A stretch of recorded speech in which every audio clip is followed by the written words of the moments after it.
So, ang pre-K na naman is the seminar ini para sa mga Katoliko na ikakasal sa simbahan, na only those mga ikakasal sa simbahan ang nag-receive kang pre-K na.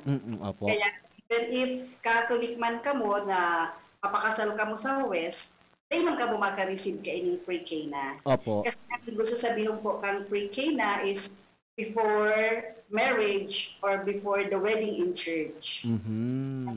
Pre-K na seminar. Okay. Preparasyon po ini kan mga kakarasalon para maintindihan ninda ang sa indang lalaugon na bukasyon. Because Opo. this is, marriage is a vocation. Opo. Kaya dapat paghandaan. If maagum ka, this is equivalent also sa pagmamadre, sa pagpapadi. Just imagine po ang mga couples only 2 days in the pre-K na seminar. Samantala ang mga pagpapadi, ang pagmamadre, halawig man po na pag-adan. Opo. But equivalent, parehas in the vocation, parehas in the bukasyon. Kaya dapat na tigwawalang bahala kan mga kakarasalon iniong seminar. Kasi imagine, there is no school for parenting. Opo, tama po. Kaya yun lang, 2 days only sa parokya na seminar. Okay. So, malinaw, sabi ni Ate Shi, partner, for those na ikakasal sa simbahan. Sa simbahan. Okay. Okay? And then, of course, sabi nga ni Dakulaon, so sinabi ni Ate Shi kanina na kung mapakasal na ka mo, ang primero nga hapoton sa sadiri, Handa na ba? handa ka na ba? Yes. Ikaw, handa ka na ba? Di talaga Ate Shi, matibay talaga yung magtago ng sekreto. Okay. But anyway, Ate Shi, ano po ang laog kang pre-K na if ever, ano po ang pwede nindang maukudan, ano ang pwede nindang ma-realize pagka nag-attend po sinda kay ni? Yes.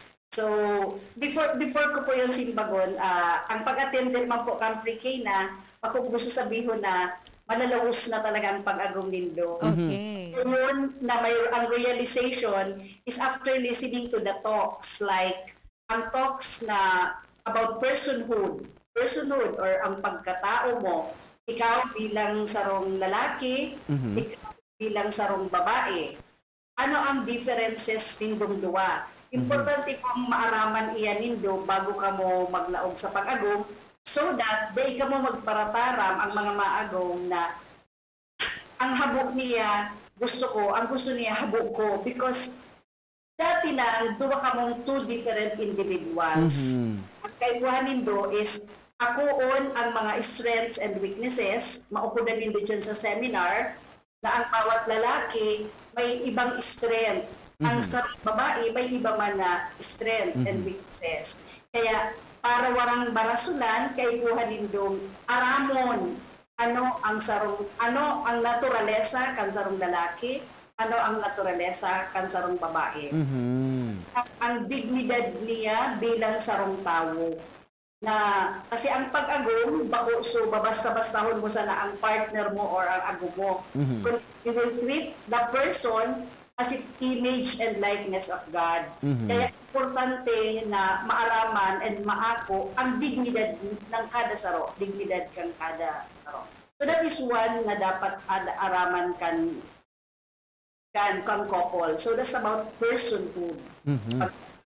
Personhood. Oo, saro sa paagitanganing mas mamidbidan Ate Shi ang lambang saro. O baka may mag-agom na day pa talaga namin midbida, nakaisip lang mag-agom, harin na nga mapasunod kita duman. No, tapos in the end, mag-iiwan, magbubulagan man lang. May mga instances po Ate Shi kamong naisihan na after kan pre-K na, day na nadadagos ang kasal? Seldom, wala masyado. Okay. Wala man. Kadaklan, pagkamati ninda kang pre-K na, nag-enjoy na sinda, na padagos ang pag-agom. Kasi naintindihan So majority, wow, very excited na lugod sindang mag-agom. Okay. Because of that. So that is one, it's personhood na dapat maaraman. Another one is about love. Of course, very important ang love. So have to understand kasi madalas baga pigbabanggit, sabi nga ni the most used word but the least understood. Mhm. Pirmi na lang, pagkamuot, namumot ako sa imo, I love you, pero di naiintindihan maray ang kahulugan kan pagkamuot. Mhm. Kaya very important ang tungkol sa love as general and the love kan may agong. Mhm. The couple's love or the conjugal love na pig-aakod. Very important itong maakudan nila. Mhm. Ilan pwedeng tara mo na kaya kami maagom because we love each other. So what do you mean when you love each other?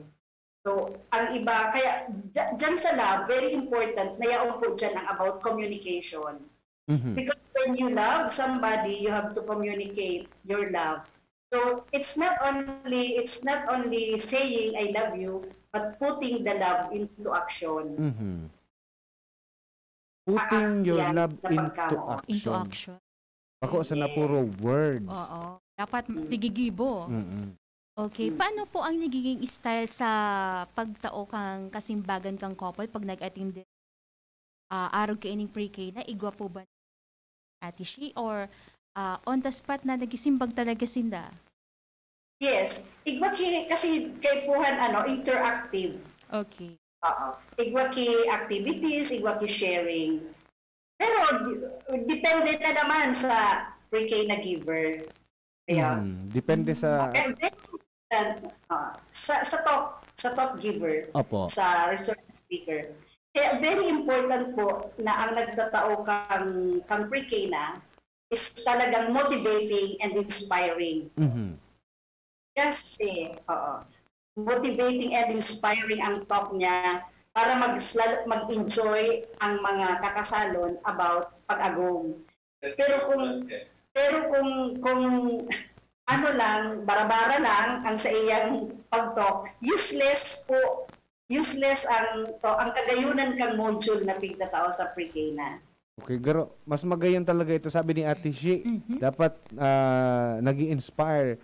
Akong puro kumbaga madidisganar kapag nagdangog ka. Oo. Discourage ka talaga. Pero Lalo ko kung nagtataram so speaker kay kung ako ngayang po to, dahil na ako maagong, grabe Iyo. Madidisganar. Dakul ma-back out garo sa karasalan. Oo. Dahil na madiretso, ano. Oo, puro Baka yan, natakot na. negative side ang makukuha. Pero so dapat ma-inspire kita. Pero which is sabi nga ni Ate Shi kanina, pagkatapos kang pre-K na nakulon ang mas lalong na-excite na magpakasal. Correct. Ha? Mas namimidbidan so pang saro. Correct. So another thing about pre-K na Ate Shi.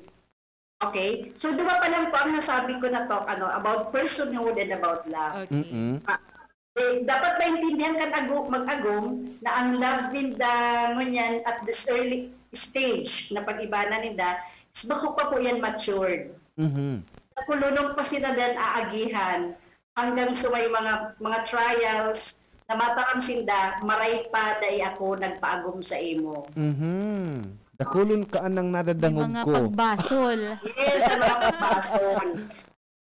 Na dai po yan dahil kung naadala ninda ang personhood, Okay. naintindihan ninda, dai sinda magbabasol.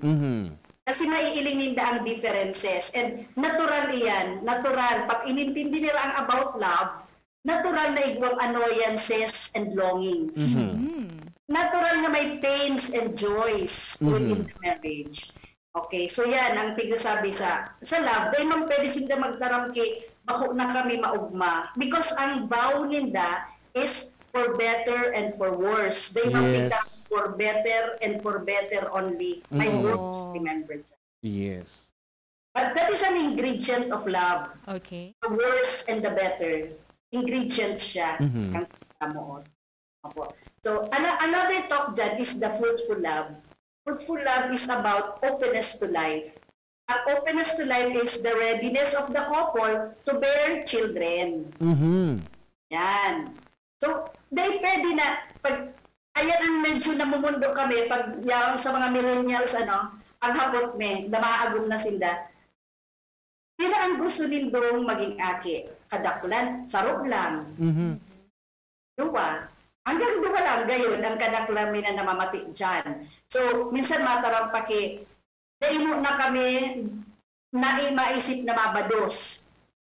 Okay, so saka na mga 2 years after, so nagigibuhon. Kaya ka nga ni po maagom because you have to give totally yourself because it's a sign of love. You have to give yourself totally to your soon to be husband. Kaya ang pagbados na ipigpipindir at the very early age kan pag-agom because openness to life is talking about fruitfulness. Dapat magbubunga. Maagom ka mo, bako sana, tapermisa na kamong duwa, kundi igwaman ki mga aki na will follow because you will form a family. Yes. Ayun, oo, kasi igwabaga partner. Kaya baga, fruitful love. Okay. So, pagkamot ni do, magbubunga. Oo, kasi igwabaga ning couple na pakakasal, nag-iisip sinda ate siya and partner na after 2 years or 1 year na ngaya kita maakita, enjoy mo nakita lang daw pakatapos kang kasal. Yes. Pagkataram din ma-enjoy mo na kami as boyfriend and girlfriend ang hapon. Ang sex ba is part of boyfriend and girlfriend? No.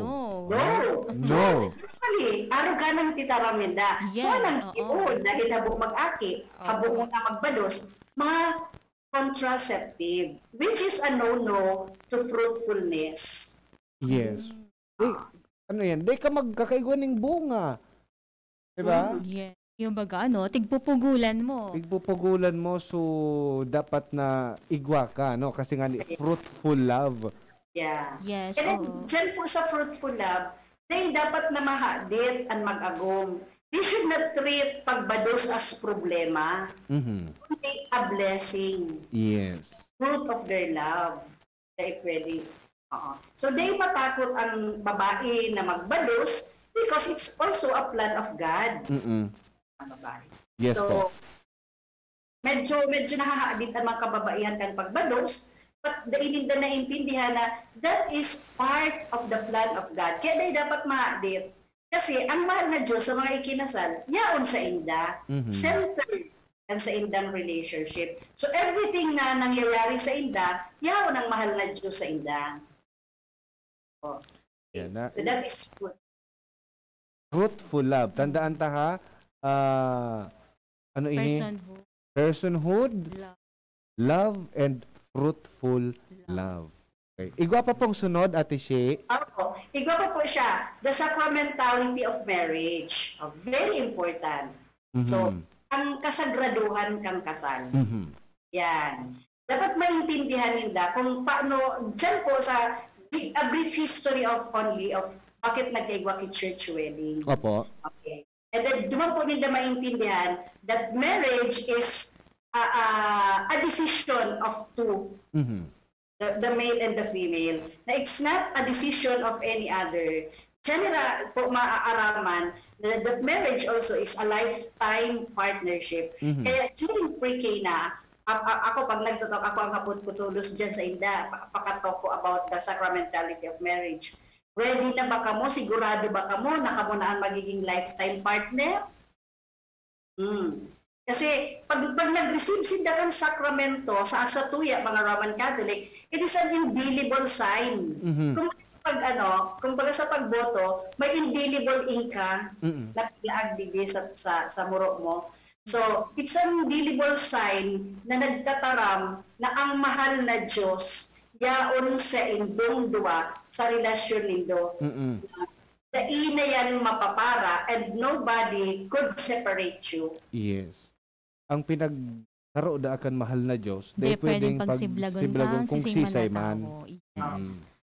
Kaya makamundog baga, kasi even in the Constitution, nakalagay ang sanctity of marriage and the family, that the state shall provide, will restore or store or provide help, the sanctity of marriage. Pero sinda din ang nagigibo mo niyan, kilos about divorce.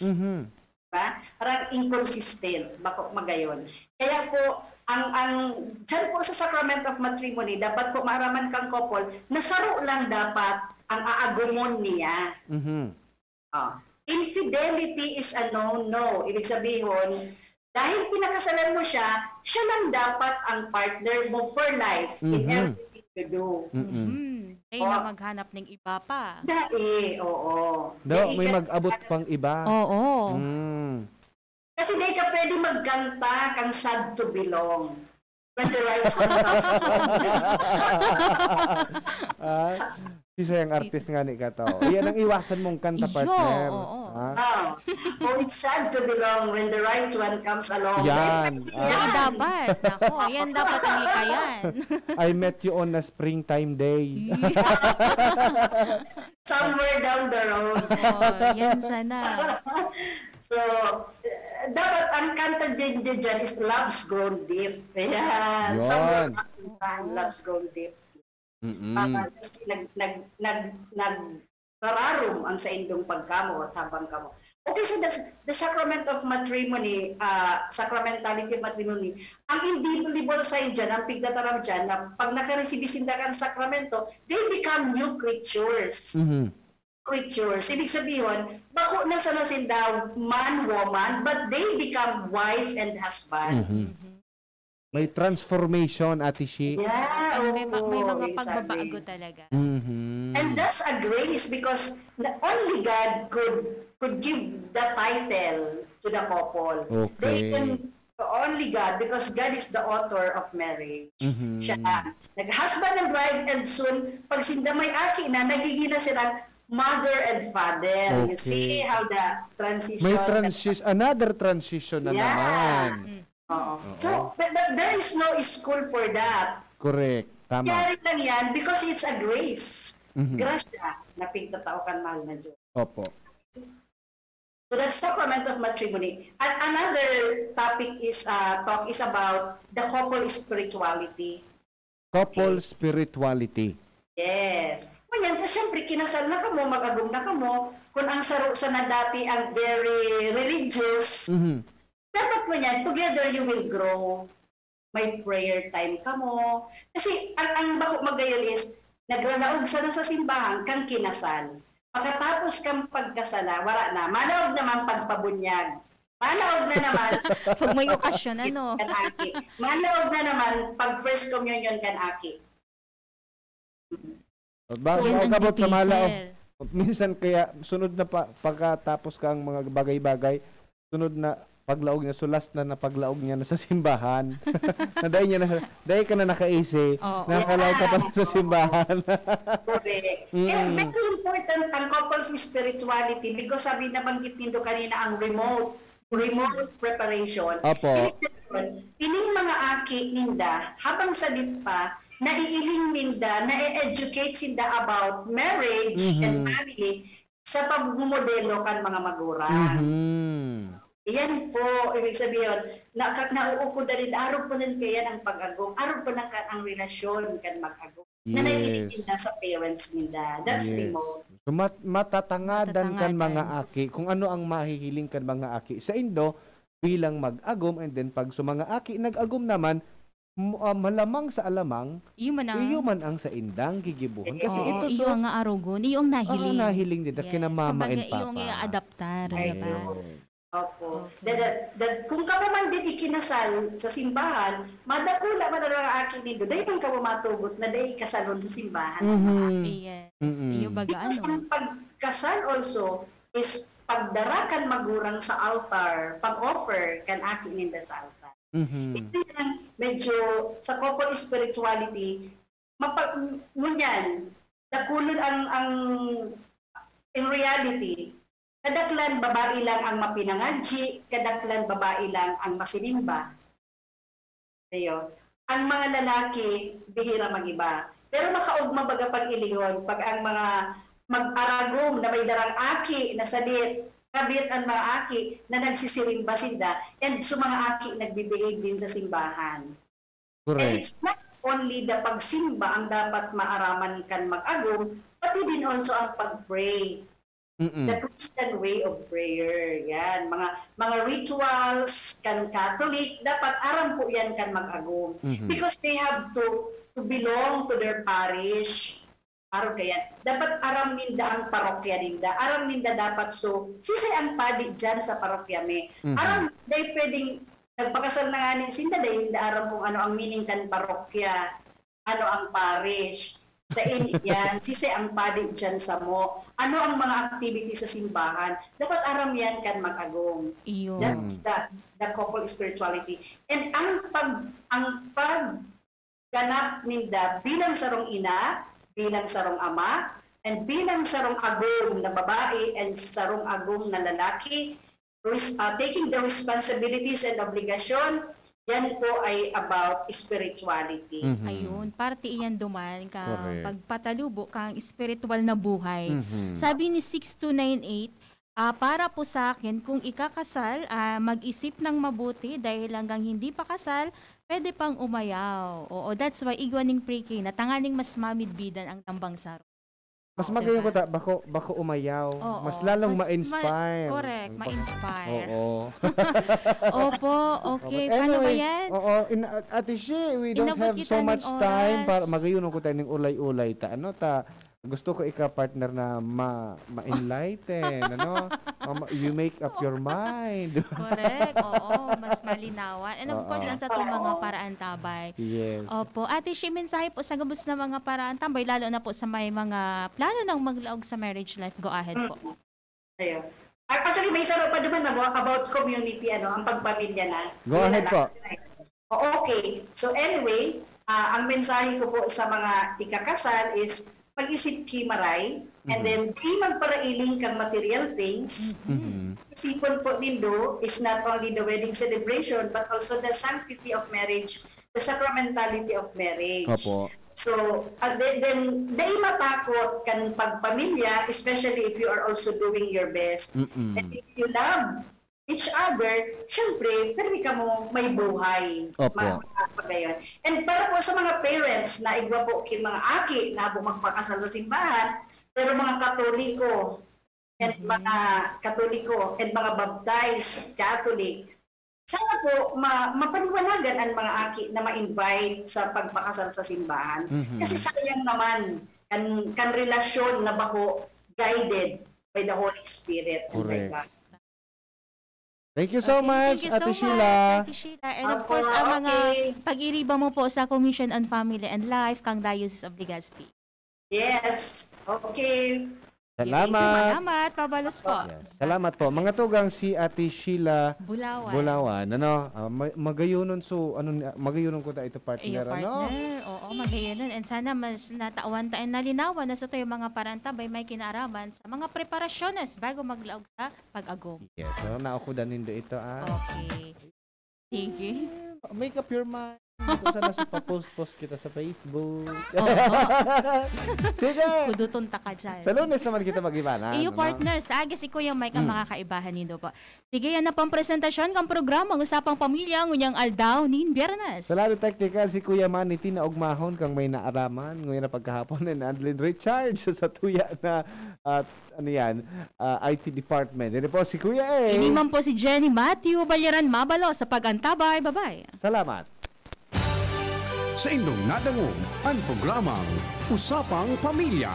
Abang liwat sa aga. Salamat.